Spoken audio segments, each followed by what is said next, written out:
And then after I'm done, Reno is probably going to chat with you as well. I get to chat with a Batgirl. Yes. Okay, are we on?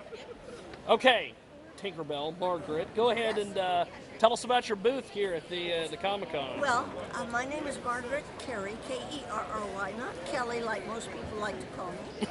And I am the original reference model for Tinkerbell for Walt Disney, way back when the Earth was cooling. But Tinkerbell never really changes that much, so people are usually happy to see me. And I was invited by Thank You Walt Disney, and it is an organization that is bringing back the original building where Walt Disney started Laugh-O-Grams in Kansas City. And that's exciting. That's not dull, that's exciting. It really, really is. Because one of my best friends before she passed away was Virginia Davis, who was the original Alice of Alice Comedies. And she Wow. would tell me about all these different things that went on. So I was so happy to come here, and this is the Kansas City Comic Con that also invited me. Little did they know. But anyway, here I am, and I have this beautiful booth with all kinds of information. I brought a Peter Pan book that people are getting from me that's leather bound that I sign. My pictures that I sign. And we'll have close-ups of them a little bit later. Fantastic. And then my book that my Tinkerbell Toys book, which will be out in the first part of what's next month? September. September. See, they are right with it just the same I, way that I I, am. I ain't got a clue. I barely even know what day it So is. that's the longest introduction I think I've ever done in my life, but here I am. Well, tell me about the book, Tinkerbell Talks. Well, I started it 113 years ago. At least it seems like that. And I started when I was born, I caused depression. I was born in 1929. My mother died, and I was adopted to these two people, old enough to be my grandparents, and they put me in the movies, put me to work. I could make $8.50 a day.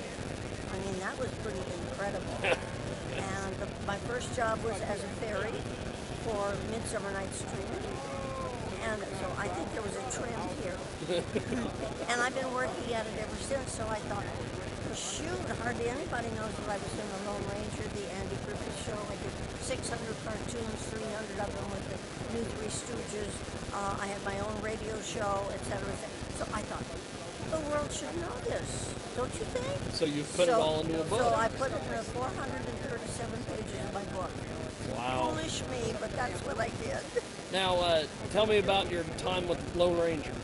Oh, that was so exciting. Because my big day at my house with my elderly parents was to go to the hitching post in those Western movies.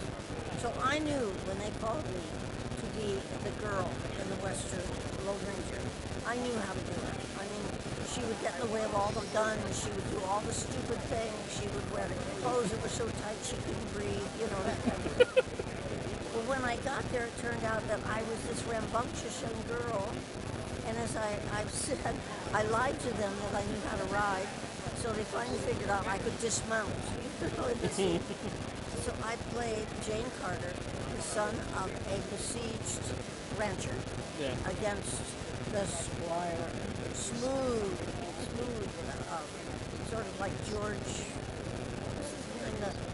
What was the name of the man who did the wonderful voice of Khan in Jungle Book? George Papard? No.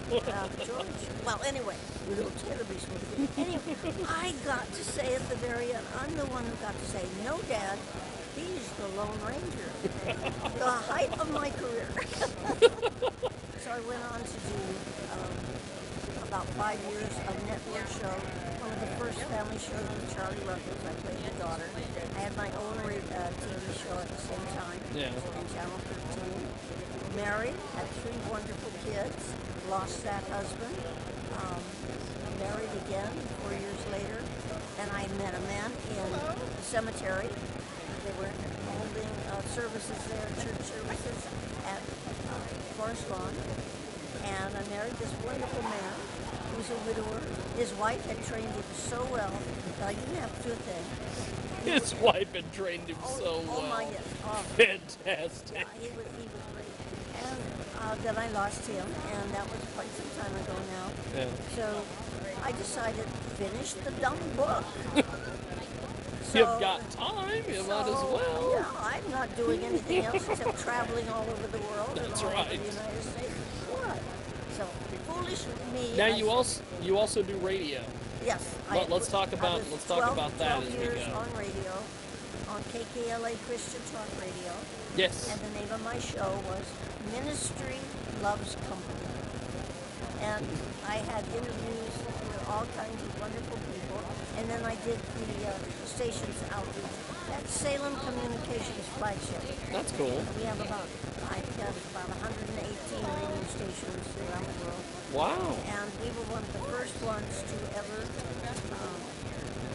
what do you call it? Syndicate. I'm an internet imbecile. I don't know what any of these things. Your work with the radio show is amazing. Well, I did that okay. It gave me tinnitus because I got feedback twice. But the point was that we wanted to reach all these people. So you stream the show So the first one that was done out of of the West Coast. Yeah. And we saved a man's life. About 2 days later, he wrote to us emailed us from Florida and said he had gone to this hotel to kill himself. And you guys saved him. He found us on the internet. Wow. Yeah. So Well, it was pretty wonderful. So Tinkerbell is still saving people. Yes, and I had a lady who walked up to me. It's in my book. There's a picture of it. She was shaking like this. I said, "What?" She said, "You and Tinkerbell saved my life." And I went, I've got somebody here. And she showed me. She said, "I used to weigh 300 pounds, and I did my knees. They had to be replaced. I got so depressed." And I said, "Who thinks happy thoughts?" And Tinkerbell. So I had Tinkerbell tattooed on my leg. Yeah. And every time I thought a thought that was, I would look at Tinkerbell and say, "No happy thoughts." And I thought, because she was pretty well formed, but her daughter was there. Amanda was there. She stepped out and gave me a picture of her, and she said, "You and Tinkerbell." Is that not great? That's amazing. And well, before we go, because I know you're busy out here. I'm not that busy. You've got your discussion on Sunday. Yes. And here at the Comic-Con. And you say discussion. Well, now one of the things that I will tell you that's great fun, because I did over 600 cartoons. Yes. That was one of the things. So I tell politically incorrect dialect stories. They're all clean. But you can't do dialect stories anymore, So I'm going to be up on that stage doing some of that. I will be there to see it. Yeah, threats get you every place. Yes. So I will expect to see Well, you. Margaret, thank you. I appreciate it. Oh, we want to say it's TinkerbellTalks.com. TinkerbellTalks.com. TinkerbellTalks.com. I will put that in the video. It's your turn. TinkerbellTalks.com. Well, thank you. Oh, I appreciate it. And thank you for being understanding. Yes. No. Like I told your representative, family comes first before any shenanigans with interviews. Well, he was so foolish.